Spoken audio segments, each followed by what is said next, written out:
Hey everybody, and welcome back to my layout. It has been a really long time since I've done a proper layout update video for this channel. I think the last one I did was roughly a decade ago. And obviously the layout and all of my trains, everything has come a very long way in that time period. So I figured this would be a great time to give everybody a verbal update, show everybody the layout, and basically give you a tour as well, because this layout has obviously changed from a 4x8 piece of plywood into what it is today. So let's, I guess we'll just jump right into it. The overall dimensions at the widest and longest of the layout is 6 feet, all the way over to here at 16 feet. With this section right here. So basically, there are a couple of different sections, right? So we have the main table, which is 12 feet long, and at its widest is actually 4 feet 2 inches wide, because I'm still trying to maximize the space that I have here. As you can see, I have really a narrow space to kind of move around. 6 feet at its widest, that's where the commuter line kind of starts, and as you can see, the commuter line itself runs the length of the layout over here across this lovely bridge to this little piece right here, which is roughly 20 inches wide, and if we count from where the bridge transitions over, it is about 4 feet. So that's how we get to our 6 foot by 16 foot dimensions. The biggest layout I've ever built. Anybody who's followed my channel knows I'm usually in that 5 feet wide at the most to 8 feet as far as the length goes. So much bigger layout. We have a new house built here, so we were able to kind of think ahead as far as trains went, especially with the train room up here now, which is great. So we're going to start over here at the 6 foot section. And yeah, we're going to take a look here. We have a little town, some Menards building and a MTH building. We got some cars and some people. This is where, I guess, when we do the commuter operations, this is where the start of the line is.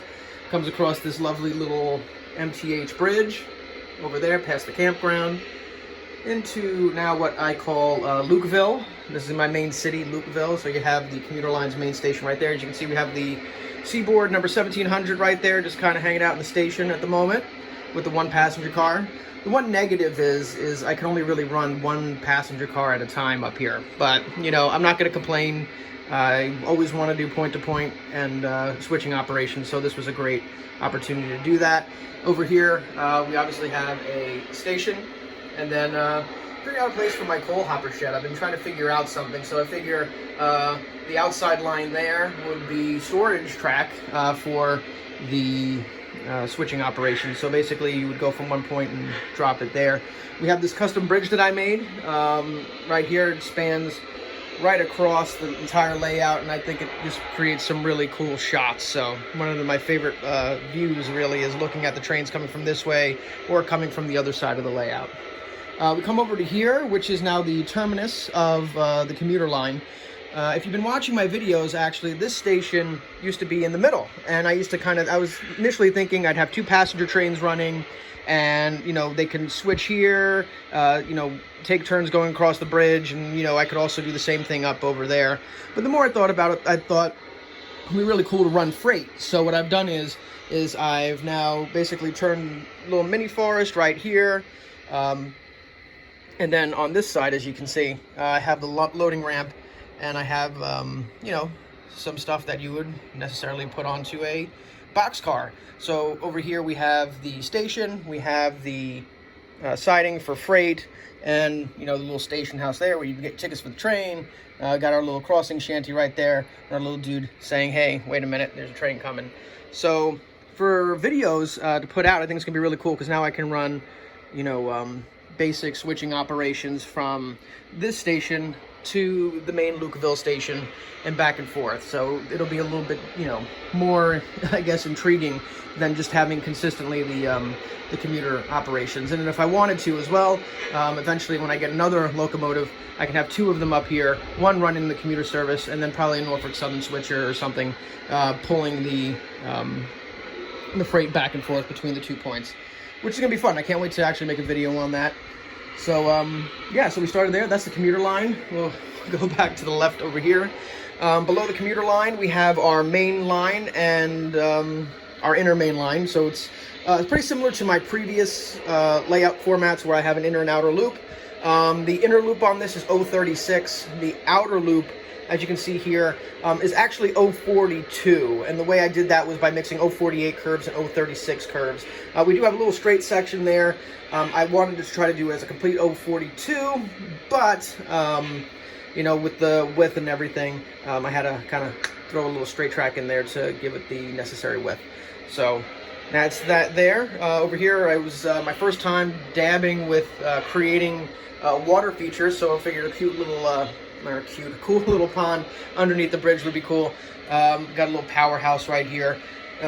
Over here we got a Menards engine shed. Menards, they do just such a great job on this. A lot of people have this particular you know, engine shed or engine works, as they say on here. I think it's called the Cripple Creek Engine Works. Menards always does a fantastic job. I have it turned around because I really can't fit two lines into the stall. So I mean, if you see through there, you'll see that there's two bays. Hopefully one day, you know, I'll be able to work something out where I can actually run two different engines into the shed. This area not quite done yet. I kind of have, you know, like the main road area, but I'm gonna eventually just cover this area with grass, put some trees in, make it look a little bit more scenic to kind of match the ambiance over here. Come over to this side. We have the Menards water tower, a Menards station. These are Lionel stations I custom painted to match just, you know, the roofing because I wanted consistency on this particular portion of the layout. The station here on the inside, I think, just, you know, prototypical, looks really cool. You know, come back here, have some fun shots. Have the main town of Lukeville. Over on this side, still kind of working out what we're doing here. I got some containers, thinking maybe this is like an area truckers come and drop off some stuff. Over here we have, you know, Main Street Market, Al's Hardware. Over here we have a little construction site. What are they doing? I don't know. Maybe they're running some piping, so we figured we'd do that there with some space. And then, of course, some other buildings and such.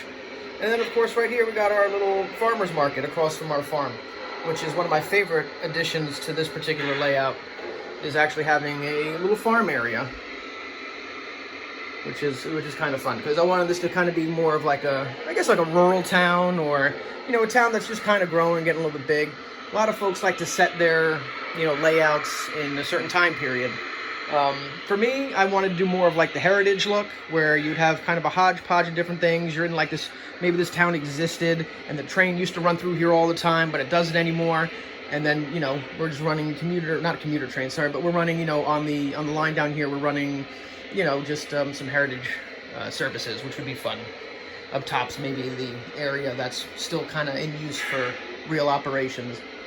Over here we got a little freight depot, and we have some freight cars right there. Just, you know, working on stuff, having some fun there. This is the first time I've really dived into scenery as well. Things that are down there, you can't see like the bases of the trees because there aren't any, and the same thing with the power lines. Yeah, it's just been a heck of a lot of fun. Got a whole bunch of new cars put on the layout here. And yeah, I'm really enjoying how everything's kind of coming out. We got 4501. As everybody knows, I had the Lion Chief Plus 4501. I upgraded to Legacy. In fact, everything on this layout is Lionel Legacy, but I actually don't have the Legacy system because basically COVID happened and they all disappeared. So I actually run everything via the remote or the app. Hoping to get the new base system that Lionel's coming out with. Waiting for them to bring that out. And, you know, that way I can enjoy all the features of these locomotives, because they have a ton of features and I'd love to utilize all of them. But yeah, it's come a long way since that first video I posted of, you know, your basic out-of-the-box starter set, and you run it through the transformer. And it's just been a heck of a lot of fun. It's been a heck of a lot of fun building custom things and putting things together. Like I said, this bridge right here I absolutely love. I used some Lionel fast-track piers, and basically what we have here is siding, like that you would put onto a house on top of some wood, which is fun. And then a shout out to, I guess, PGH Train Fanatic. I made custom retaining walls. I found one of his videos from way back in the day when he was first building his layout, and yeah, so kind of utilizing some of these techniques I've seen online a bajillion times, but I never actually did, bringing it all the way out to here, you know. So that's it. That's pretty much it. This is the new layout for now. You know, I don't have a whole heck of a lot of trains, right? Got 3 legacy locomotives. Pretty much all my rolling stock is on the layout right now. I did create a nice little storage shelf for some of the additional rolling stock I do have, but you know, I'm doing everything I can to maintain a fun railroading experience, but not breaking the bank. Unlike a lot of folks online who, you know, they're fortunate enough to be able to go out and purchase lots of engines, lots of rolling stock. I've had to be careful, you know, this is an expensive hobby, so I haven't been able to necessarily get all of the locomotives I want, all of the rolling stock I want, but you know, it's a hobby. You build it up over time, and I look forward to sharing my updates with everybody, and of course sharing running sessions, doing the videos I've been doing where, you know, say 4501 is out on excursion, or maybe it's pulling freight, or, you know, Long Island number 18 is going to be pulling, you know, this heritage service around the layout, or, you know, Seaboard 1700, you know, today she's pulling, you know, the commuter service, but, you know, we'll have it doing switching operations and all that fun stuff. So I really do appreciate everybody who stuck with me over the years, and the folks who have just hopped on for the ride. We're going to have a whole bunch of fun on this channel. But yeah, until next time, I really appreciate it. And if you can, if you give my channel, you know, a like, a subscribe, and hit that little notification bell, because, you know, YouTube's algorithms are weird, and unless you hit the notification bell, you don't find out a new video is out. So you never know what I'm going to end up doing. But yeah, I really appreciate it. Thanks for checking out this one. And if you like what you see, leave some comments. If you have any questions, I'll be more than happy to answer them in future videos as well. Thanks, guys.